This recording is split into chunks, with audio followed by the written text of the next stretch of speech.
All right, so let's talk about something that's been quite a relevant topic in gaming today. The idea that bigger is always better. That open worlds and live service models are the only way to make a truly great game. And that is something actually that has been quite a recent topic over the past few years when it comes to games. It's like the game either needs to be open world or the game needs to be live service in order for it to appeal to a wider audience.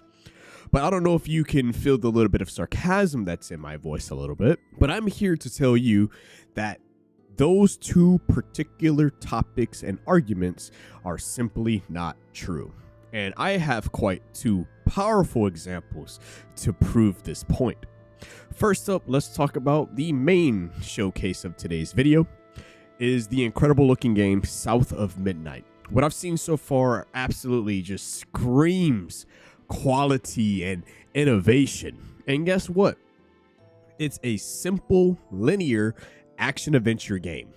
And with that being said, sometimes, some of these new kids on a block, they don't really understand that these games hold some weight in the gaming world. And it just proves overall, without a shadow of a doubt, that you don't need a sprawling, large, country-wide maps or endless updates to deliver an unforgettable experience. And also, it's not something that's quite crazy, Like, let's look at, I think not even a week ago, 2 weeks ago, Split Fiction during its release. That game, with the creator getting the Game of the Year awards for It Takes Two, decided to just show us that a well-crafted, contained experience can be just as, if not more, impactful for gamers of all sizes. So today's episode, I want to actually dive into probably one of the best and quite impactful game of the year, South of Midnight, something that truly embodies the philosophy perfectly.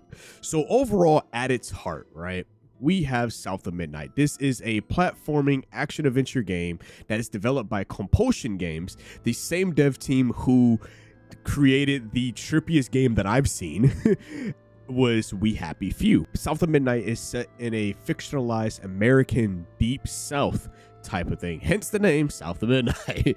It was released for Windows and as well as Xbox Series X and S, and I was able to play it thanks for it released on PC Game Pass. The release date was actually as of yesterday at the time of the recording of this video, so it is still freshly new.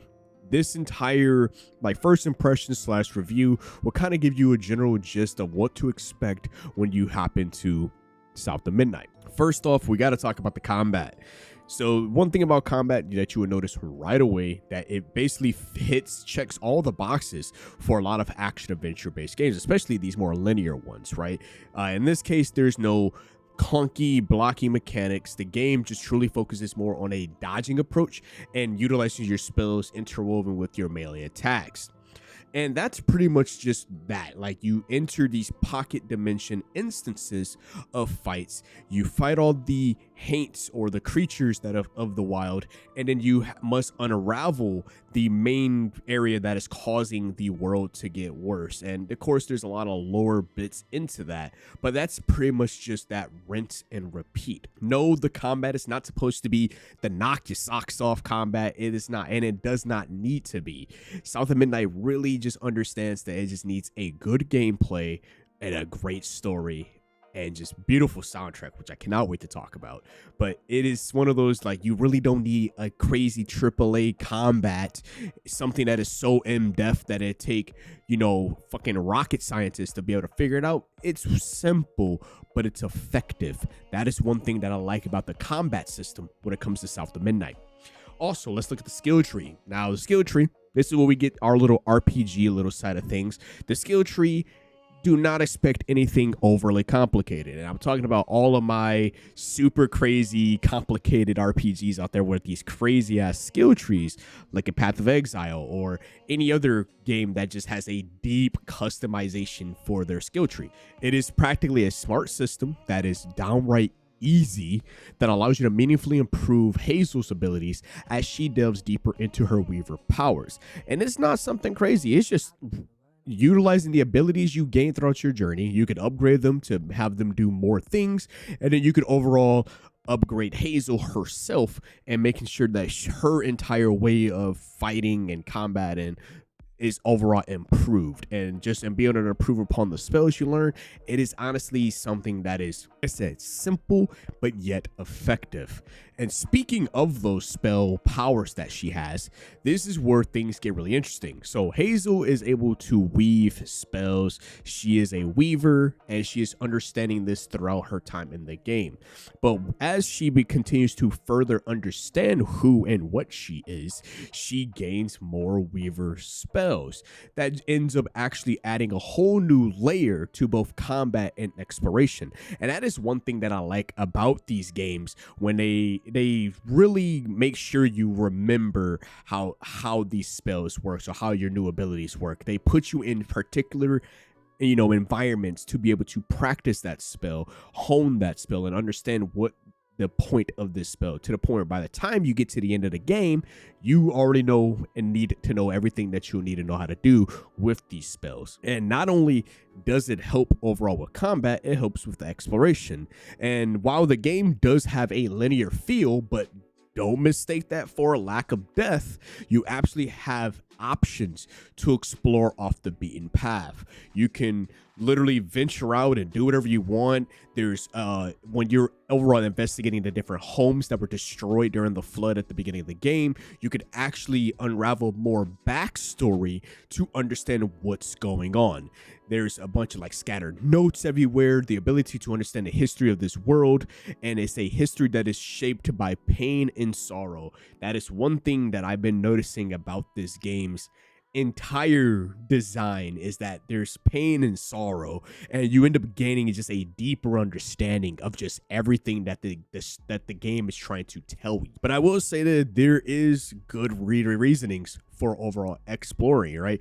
That curiosity, you get rewarded. You'll find currency that allows you to actually upgrade Hazel, making those detours actually a little bit more worthwhile into your overall exploration. Because what's really clever is just how Hazel's growing weaver powers are also just for combat. They help unlock new areas to help you explore your progress, seamlessly integrating gameplay and progression.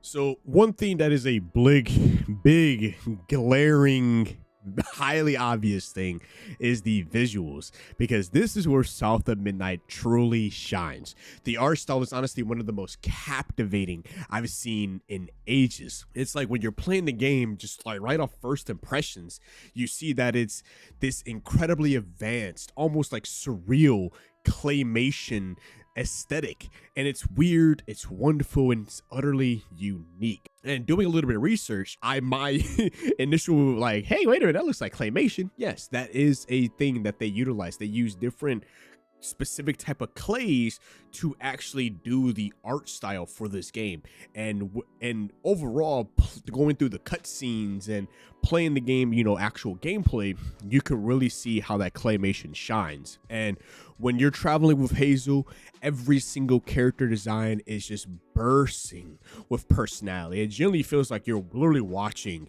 a beautifully like old school animated cartoon series just come to life, meeting the different characters in the world, and like they all have a specific design to them, and just seeing how the claymation aesthetic like plays for each different person really just adds a new depth to the story and feelings that I get when I play this game. The creatures inhabiting like this world are fascinating. It's bizarre catfish you encounter, or the unsettling like monster designs a little bit. They all perfectly fit the game's atmosphere. And as you learn more about the world's troubles, the monster designs start to make a chilling kind of sense, reflecting how the Poison Lands has really been doing a lot of stuff behind the scenes by the time of Hazel understanding who and what she is. And you really can tell how the different areas are impacted by that said trauma. And I'll get into a little bit of that trauma part when I get to the story bit portion of this video. But I kind of want to talk a little bit about the overall audio, the soundtrack. Dear Lord Almighty, this soundtrack. This just prepare to have your mind blown. The incredible fusion of smooth jazz and this southern goth twist on it. The opening chase sequence to save Hazel's mother, the music there is just chef's kiss. The overall frantic situation, the unexpected jazz elements is something I never knew I needed, but it is goddamn, it is effective. Then you have these moments of pure bliss, right? Like when you're not in combat and you're just traveling in the world, you have this harmonic, melodic music, often featuring like this ethereal female vocal hums. Brother in Christ, oh my Lord, it is just so damn good. Like whoever did the audio, the composing, bro, give them a goddamn raise. And another thing that I want to touch on a little bit about some of the details you'll notice when you're actually traveling throughout the South is that the environments themselves are stunning. The opening town sequence, for example, when you're running, chasing after your mom's in the, floating water and stuff as she's going down river, the level of detail just as that entire sequence is just remarkable, right? And the fact that this was made with some form of claymation, and it really draws you into the world. And even getting past the tutorial, the prologue, when you're just traveling each different location, they really hone in on the details. And just the fact that just understanding, like, in the back of your head, like, this shit was made with fucking clay. Like, using clay, like, that is, I'm still wrapping my head around as I'm just breaking this video for you guys. Like, it is absolutely crazy. But one thing that really has caught my attention playing and has honestly kept me just seated and glued into my seat, and I didn't even want to put down the game. Like, I still wanted to continue playing as I was writing the script for you guys. But beyond the captivating gameplay and stunning visuals, the story of South of Midnight is what truly resonates. It's a narrative that is steeped in betrayal, neglect, profound sorrow, and an overarching sense of sadness.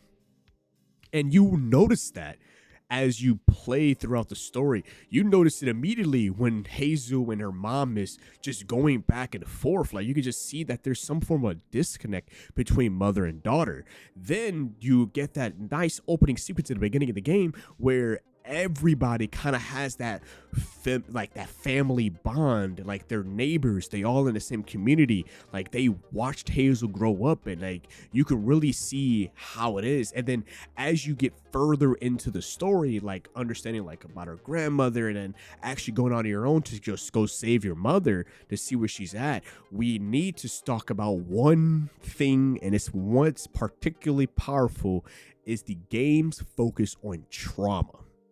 The scars that it leaves on us as humans, and even on the creatures of this world. Along the way, Hazel will encounter all kinds of mythical creatures based on the Southern American legends.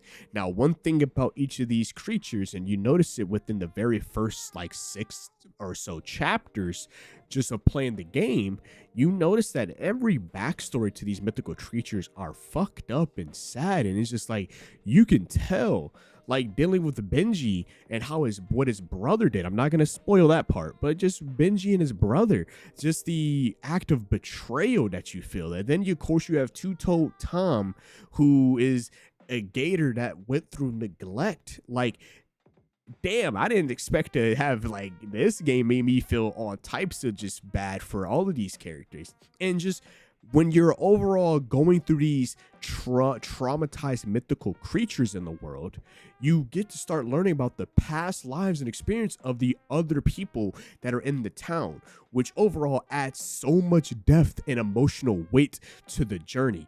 It makes the world feel lived and its inhabitants relatable, even in their own fantastical forms. So as you can see, South of Midnight stands as another powerful testament to the fact that you do not need a massive open world or a constantly evolving live service to create a truly exceptional, memorable gaming experience.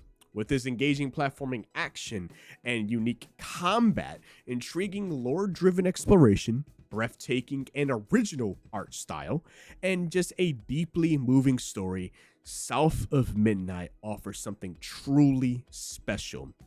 But this is a game that proves that focused vision and artistic integrity can lead to brilliance.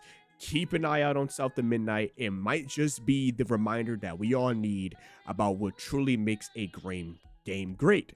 And with that, let me know what you think of South of Midnight in the comments below. If you want to talk about games and other nerd stuff, then hop in over to Discord.